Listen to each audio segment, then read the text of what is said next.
Okay, so the reading today, what was the reading today?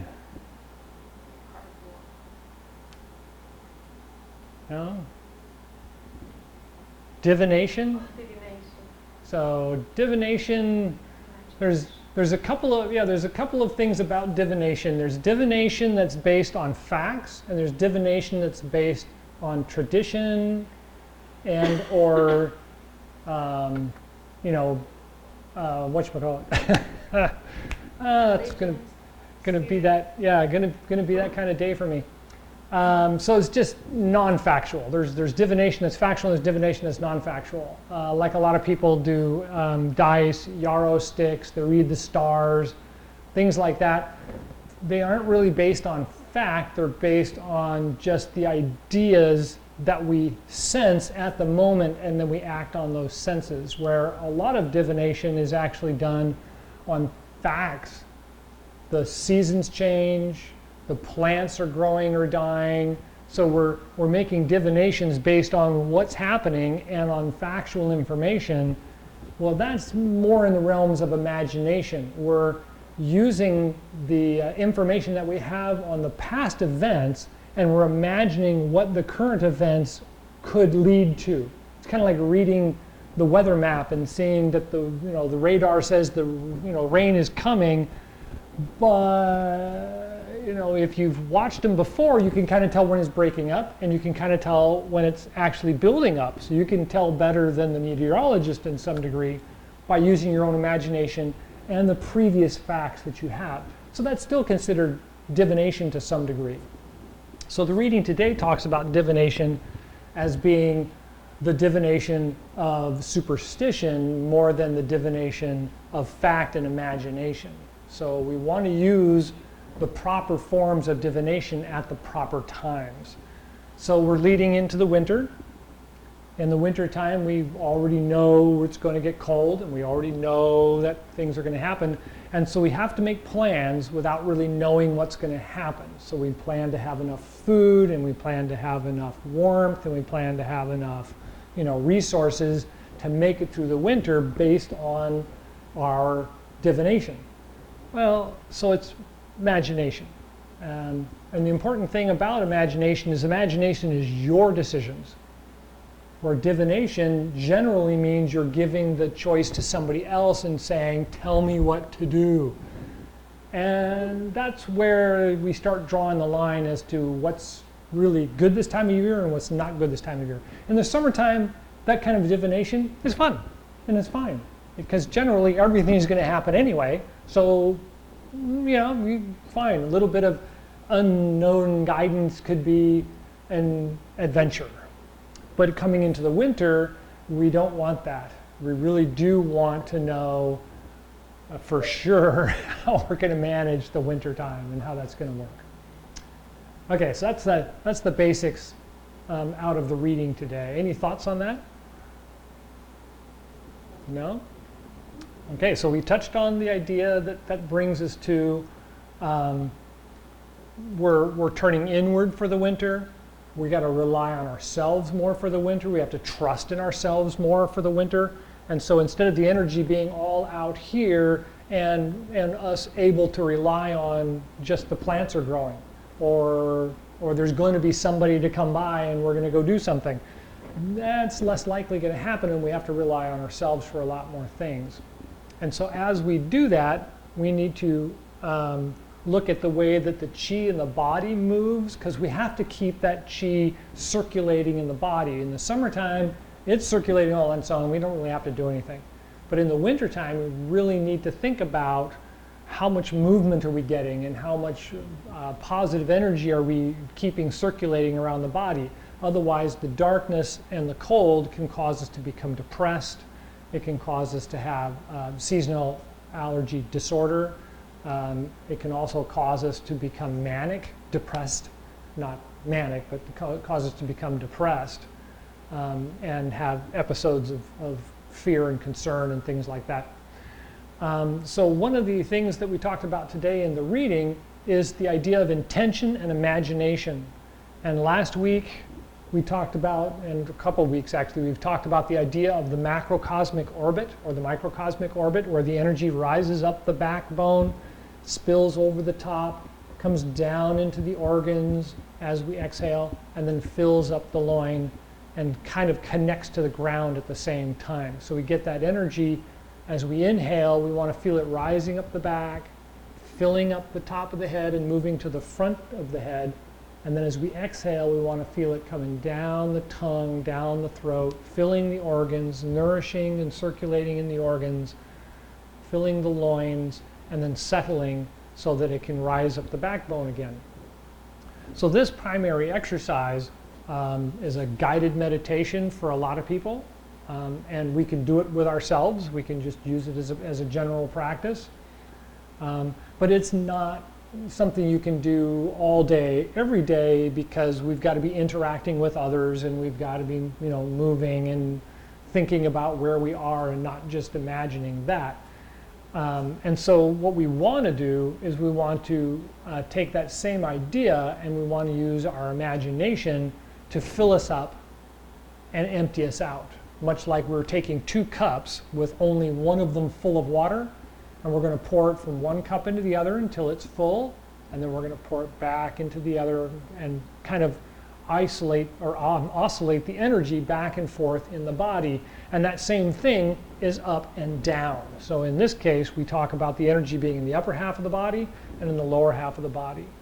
And so if I was to stand in a standing position with my feet grounded, and I take an inhale and I imagine that I'm a big balloon. And so when I inhale and I open up the chest and lift up the body, and it fills up the body. And then when I exhale, I'm actually not going to squeeze it all out and have none. I'm going to push it down as I exhale, and I want to feel it fill up my belly and my legs all the way down to my feet. So the feet get fat, and I can feel them fill up the ground, fill up my shoes. And then when I inhale, I want to lift that energy back up again. Fill up the upper half of the chest all the way up in just about to my ears. I don't want to fill up my head. I'm going to get headaches. So I'm going to fill it up to about my ears and let it open up the body. And then as I exhale, I want to squeeze it down slightly and press it down so I can feel it in my hips and my legs and down all the way to my feet. One more time. Inhale. This fills up the chest and the upper abdomen all the way up to the ears. And then exhale and kind of press the chest in a little bit and tighten the stomach so you can feel it push down into the waist, lower abdomen, the legs, and the feet. Good. And relax. How's that feel? Right?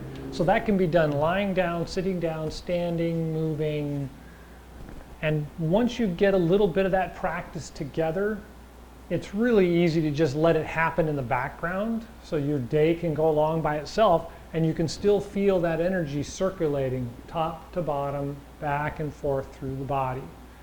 And that's a really, really good exercise for the winter. I mean, as we're moving into the winter, practicing it now is good because then we kind of get it as a natural sensation in the body.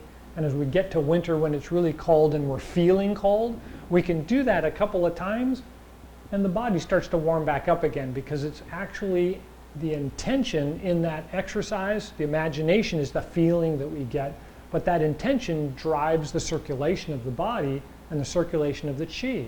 And it actually warms the body by circulation, simply by getting the movement of the energy and the blood in the body to move. So far, so good? Any questions about it or any thoughts about it? No? Okay. So that's a really, really good exercise, and it can be used at any time throughout the year. It's really dominant this time of year because in the summertime we really, we're moving along. We really don't feel the need to worry about having the circulation because the circulation is just going. We don't have to worry about it so much. But when we get to the wintertime, we really do need to consider how much exercise we're getting, how much movement we're getting, and how dense we're feeling. Because if we start feeling really thick and really dense, we're not moving enough, we're not getting the energy to move enough. So there's some circulation exercises that we can do. We talked about some of them in the last couple of weeks. The pressure point that's right here in the webbing on the fingers between the thumb and the forefinger. That, we've kind of talked about that one before. Well, it leads down to branching. It actually goes out to the edge of the thumb, which is right here. And it leads down to the tip of this finger on the inside. So it's like right on the inside here. There's two little pressure points, one on the inside of the finger, one on the inside of the thumb.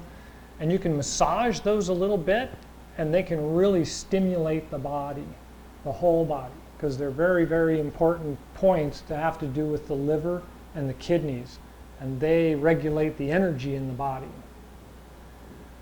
So along with that, there's two on the foot that are kind of in the same location. So if I was to do the same location, that's my big toe, for instance. Right there on my foot is the same basic spot. And if I lead down to the inside of my big toe and the inside of my first toe, the pressure points are the same kind of thing, but they're not the kidney and the liver, they're the stomach and the spleen. And they regulate digestion and they regulate absorption, right? Whether the body's going to absorb what you're eating or whether it's going to be able to digest what you're eating. So the feet, big for digestion. So the hand, good for warming and circulating, right? You see people that are cold and rubbing their hands together. I wonder why they do that. Why wouldn't they rub their feet? Their feet are cold, right? But I'll bet you if you've got a tummy ache, I'll bet you your feet hurt. Most people find that problem. They have a tummy ache, they don't feel good, their feet are really heavy and they're tingling. And it's like, well, massage the feet or soak them in warm water, right? So those are two really, really good ones for this season coming up for winter as we get deeper and deeper in winter. Okay, we're kind of shortened the day today just because of the weather and everything else. And so we're just going to do a couple of quick breathing exercises. We're going to do the standing exercise, the 3 gates Gung, which is just expand like a balloon, roll the feet out and open, and then exhale and sink down and roll the feet in. And this is the good one to do that filling up the balloon at the top. And then as you exhale, kind of squeeze it down into the dantian, down into the belly, and feel it sink down into the feet as you exhale. So inhale.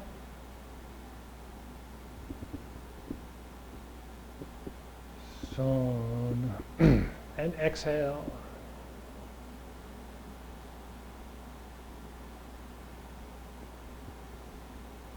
And inhale.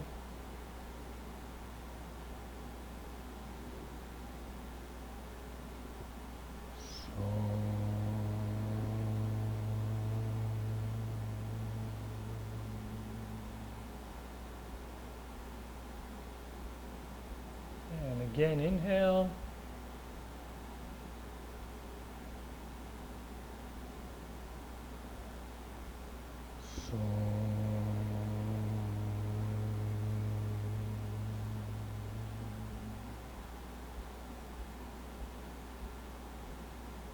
One more.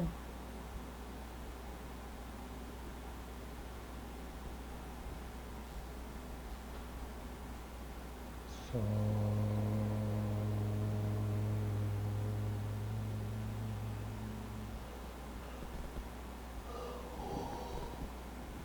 Good. Okay, and then we're going to do the do Chi exercise because we really didn't get to move around a lot today. So start low and kind of bounce the Chi ball, and then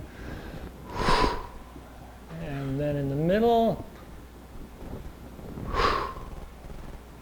and up high. Good. Start low again. 1, 2. And in the middle. And up high. And then shake. Good. Okay. So any last thoughts or questions? No? Okay. So we'll do Laguan Chi Gung, closing Gong. Go ahead and settle the body. Flatten the feet out against the ground and then grip lightly with the toes. Bend the knees and straighten the lower back. Lift up the back with the head. Tuck in the chin slightly. Rest the tip of the tongue on the roof of the mouth just behind the front teeth.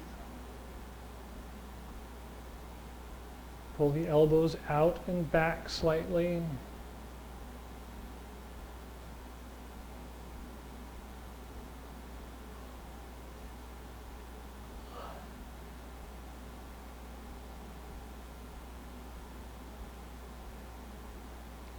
And when you're ready, turn the palms out. Inhale, rise up. Gather the universal chi. And then guide it down through the top of the head, the Bai Hui point. Down the neck to the top of the chest. Take a breath at the heart and lungs. And then guide the chi down the spine to the Dan Tian and Ming Men. Take a breath there. And guide the chi down through the legs to the bubbling spring points and connecting down into the earth.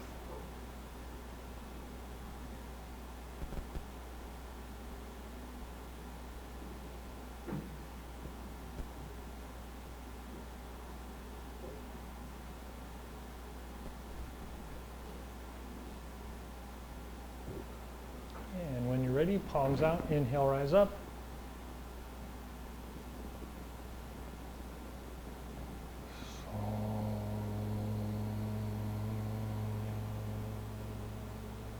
Breath at the heart and lungs.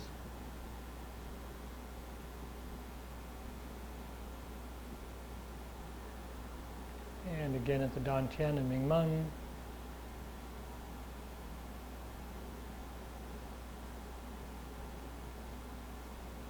And the bubbling spring points to the bottoms of the feet.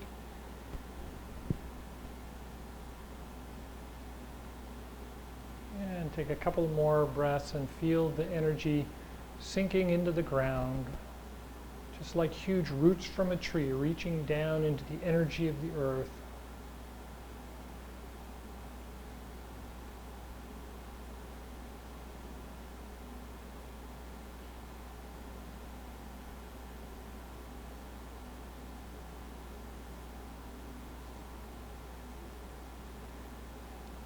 And one more, turn the palms out, inhale, rise up.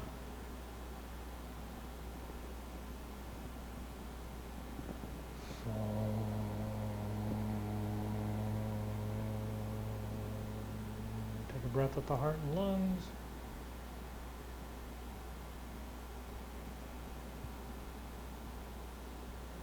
And the Dan Tian and Ming Men.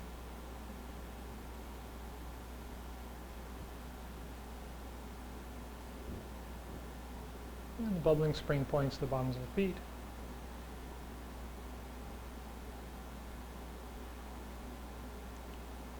A couple more breaths and just feel the energy connecting down into the earth.